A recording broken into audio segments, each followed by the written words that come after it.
রাধে রাধে বন্ধুরা, আমি আবার একটা ভিডিও নিয়ে চলে এসেছি। গুরু পূর্ণিমার দিন রাতে একটা কাকুর বাড়িতে মন্দির প্রতিষ্ঠাতে গিয়েছিলাম। সেখানে কি কি খেয়েছি সেগুলোই আলোচনা করছি।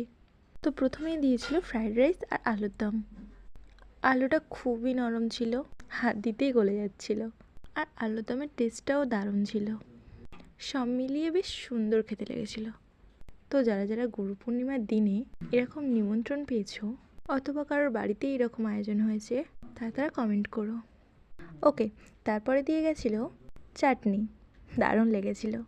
তারপরে আর কি পরমান্ন, খুব সুন্দর লেগেছিল। সব কিছু শেষে বাইরে গিয়ে বাজি ফাটানো দেখে খুব মজা পেয়েছি। আমার বাজি ফাটানোর থেকে বাজি ফাটানো দেখতে খুব ভালো লাগে।